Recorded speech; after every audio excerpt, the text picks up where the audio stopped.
दादा, पहले तो बहुत शुक्रिया, आपने हमें समय दिया। Thank you Neeraj. आज फिल्म इंडस्ट्री एक बहुत बुरे दौर से गुजर रही है। लगातार फिल्में फ्लॉप हो रही हैं, ऑडियंस आ नहीं रहे हैं।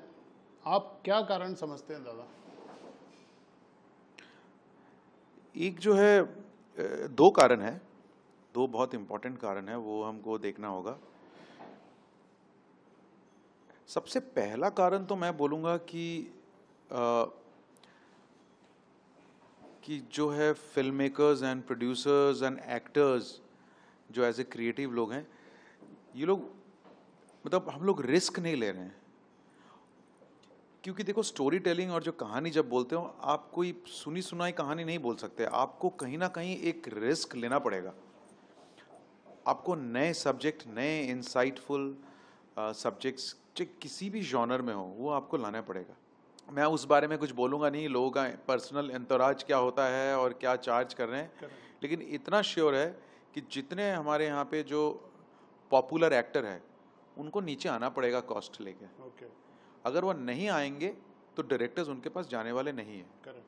ये तो होने वाला है श्योर, क्योंकि उस कॉस्ट पे, जिस कॉस्ट पे फिल्म बननी चाहिए, और एक बड़ा एक्टर जो अमाउंट जो डिमांड करता है, और उसके अलावा जो उसके खर्चे होते हैं एक्स्ट्रास, क्योंकि इस वक्त हमको फिल्म बनाना है कॉस्ट के अंदर। अगर आप वो बनाओगे तो आप अपना जो कहानी है, अपनी जो कंटेंट है, वो बोल पाओगे। तो वो तभी बोल पाओगे जब उसके कॉस्ट कम हो सकते हैं। मैंने तो ऐसे भी किया है कपड़ों के लिए। मैंने कहा है अपने घर से लेके आइए। यूज्ड कपड़े हमने मंगाए हैं, क्योंकि कपड़ा दिखने के लिए भी यूज्ड होना चाहिए। कभी कभी कुछ एक्टर बोलते हैं नया कपड़ा लेके उसको यूज्ड बनाओ। मैंने बोला नहीं बस, वो दिखता नहीं है, वो घिसा हुआ दिखता है। अगर यूज्ड कपड़े होते हैं तो यूज्ड कपड़े होते हैं। एक्टर, हमने थिएटर में ऐसे किया हुआ है।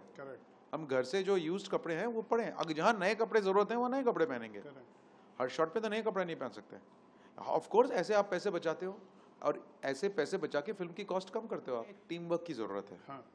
तो ऐसे माहौल में जस्ट ओनली डायरेक्टर नहीं, आपके जो एक्टर्स हैं, प्रोड्यूसर्स हैं, राइटर्स हैं, सो हर डिपार्टमेंट को एक साथ में आना पड़ेगा कि हाँ बॉस, हम इस फिल्म को बनाना चाहते हैं और इसको हम इस कॉस्ट में बनाना चाहते हैं। अगर हम लोग बोलते हैं, अगर प्रोड्यूसर बोलें कि चलो हम इस कॉस्ट में बनाना चाहते हैं, तो सबको सामने आना पड़ेगा उसके लिए।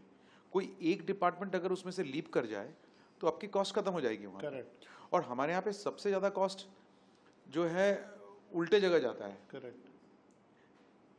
लेकिन हमारे साथ ऐसा नहीं हुआ है। हमने जितने भी फिल्में बनाई आज तक, मैंने मी एंड रॉनी ने जो बनाए हमने फिल्में, हमने कॉस्ट कहीं ऊपर नहीं जाने दिया, जिस वजह से हमारी कंप्लेंट्स भी कम है। और हमारे पास एक्टर भी ऐसे ही आए हैं जिनको मालूम है कि हम लोग ये राइजिंग सन की फिल्म्स कर रहे हैं, सुजीत दा के साथ फिल्म कर रहे हैं, इसमें कॉस्ट ज़्यादा नहीं होगा फॉर श्योर। और हमारा यूनिट भी ऐसा है, कोई दिखावे वाला यूनिट आपने देखा होगा। हमारे यहाँ दिखावे वाला है ही नहीं कोई चीज़। हम लोग काम से काम मतलब रखते हैं, शूटिंग करते हैं और चले जाते हैं। इस वजह से हम लोग अभी भी अपने तरह का फिल्म बना पा रहे हैं। हम लोग, मेरी लास्ट फिल्म थी आई वॉन्ट टू टॉक, वो भी उतनी ही रिस्की फिल्म थी, लेकिन हमने बनाई वो फिल्म।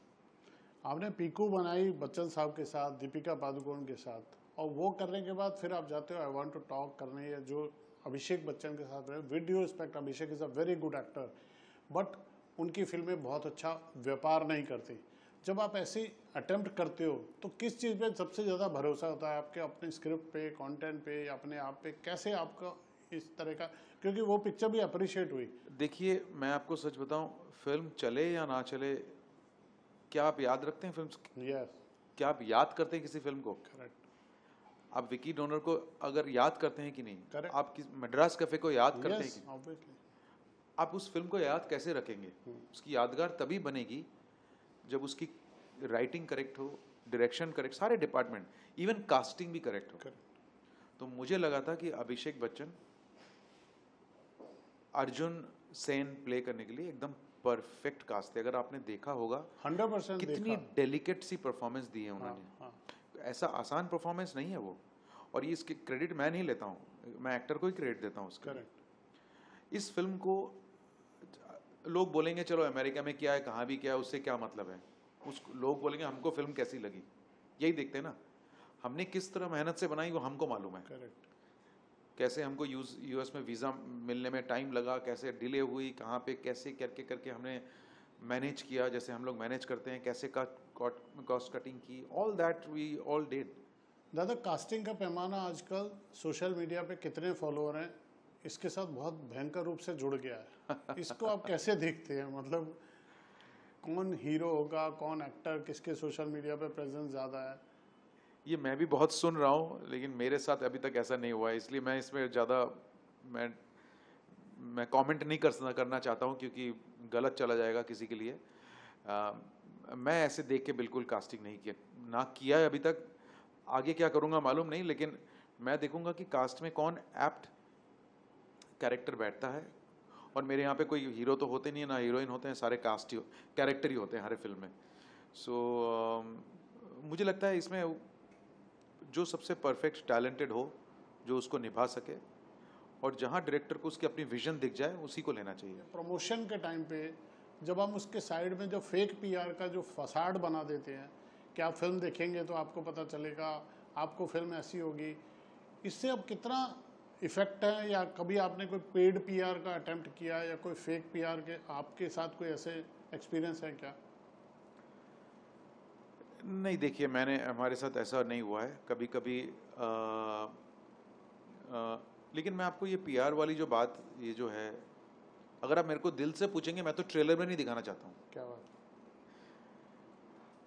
आजकल लोग बोलते हैं कि ट्रेलर भी देख के ज़्यादा, मैं तो बोलता, जैसे मैं, अगर मुझे आज आप बोलेंगे कि अगर आप बोलेंगे कि ऋषिकेश मुखर्जी की कोई फिल्म आ रही है, सोच लेते हैं। Correct correct. मैं तो पूछूंगा भी नहीं क्या आ रहा है। करेक्ट। मैं सीधा बोलने, किस दिन आ रहा है बताओ, मैं जाऊंगा देखने। करेक्ट। और ऐसी बात है, देखिए, मैं इसलिए बोल रहा हूँ ट्रेलर मुझे ट्रेलर दिखाना भी पसंद नहीं है, क्योंकि मैं चाहता हूँ कि लोग आए तो एकदम खुल के आए कि एक नई क्या कहानी देखने को मिलेगा, क्या मिस्ट्री मिलेगी, क्या अनफोल्ड होने वाला है। वैसे मैं तो वो विचार रखता हूँ। आगे से तो मैं सजेशन दूंगा, और मैं और मेरे प्रोड्यूसर ये सोच रहे हैं कि ट्रेलर में नहीं दिखाते हैं, एक पोस्टर दिखाएंगे, बोलेंगे ये फिल्म आ रही है हमारी पुरानी फिल्मों के सारे आप देख लो, क्या रैपो है, आ जाओ फिल्म देखने। देखते हैं क्या होता है उसमें, वो भी ट्राई करना चाहिए बिल्कुल।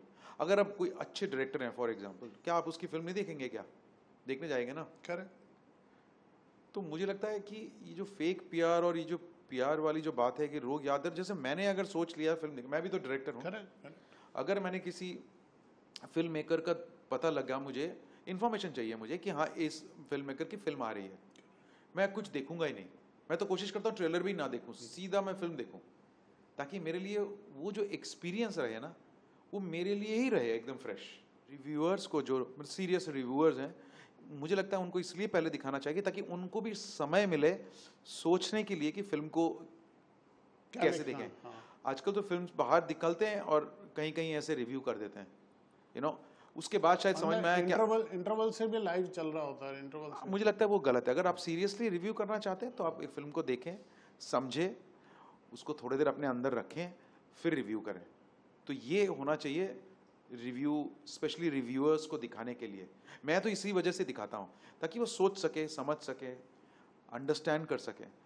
कहीं ऐसे ही फटाक से कुछ बोल दे और बाद में लगे कि नहीं यार ये तो हमने गलत बोला, से ये फिल्म खराब है, ये अच्छी है, तो वो जो कंपैरिजन हो जाती है ना, वो मुझे बुरा लगता है। आप मेरे फिल्म को खराब बोल दो कि पसंद नहीं आई फिल्म, देखने लायक नहीं है फिल्म, फेयर इनफ, लेकिन मेरी फिल्म को कंपेयर मत करो किसी और के साथ। प्रपोजल आता है क्या, कोई स्ट्रेटजी देते हैं कि हम इस फिल्म को ऐसा प्रमोट करेंगे, वैसा प्रमोट करेंगे? आता है, कभी कभी आता है, मानते हैं। लेकिन इस मामले में मेरे प्रोड्यूसर दोस्त रॉनी लाहिरी वो बहुत क्लियर हैं। वो फिल्म की जो फिल्म की जो सोल है ना, हम उसके बाहर नहीं गए, बिकॉज मैं नाम नहीं लूंगा, एक बार हम लोग बहकावे में आए थे और हम उल्टा पड़ गया हमारे लिए वो, तो हमने एक ही फिल्म में किया था वो, लेकिन उसके बाद से हमने डिसाइड किया है कि जो फिल्म है ट्रेलर भी वैसी बनाएंगे और जो जैसी फिल्म है उसको उस तरह से ही उसकी मार्केटिंग में लोगों तक पहुंचाने में वही बात बोलेंगे, एक्स्ट्रा कुछ नहीं बोलेंगे। ये मतलब, अब चलिए आपको कहने के लिए मैं बता देता हूँ, फिल्म अक्टूबर थी।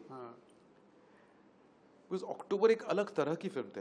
बहकावे में हम नहीं आए थे, मतलब हम बहकावे में नहीं आए थे, हमको लगा था कि शायद उसको, लेकिन उसमें हमको ये सीख मिली कि फिल्म जैसा है वैसा आपको वैसा ही ऑडियंस मिलता है। ऐसा नहीं है कि आपको कोई एक्स्ट्रा मिल जाएगी ऑडियंस, आपकी जैसी फिल्म है वैसी ऑडियंस मिल जाती है। उस फिल्म से मुझे सीख मिला, और उसके बाद से हमने जो भी फिल्में की, उसके पहले भी, लेकिन हमने कभी बड़ा वो ओनली उस फिल्म में हमको लगा था कि शायद हम और वाइडर ऑडियंस तक जा सकते हैं।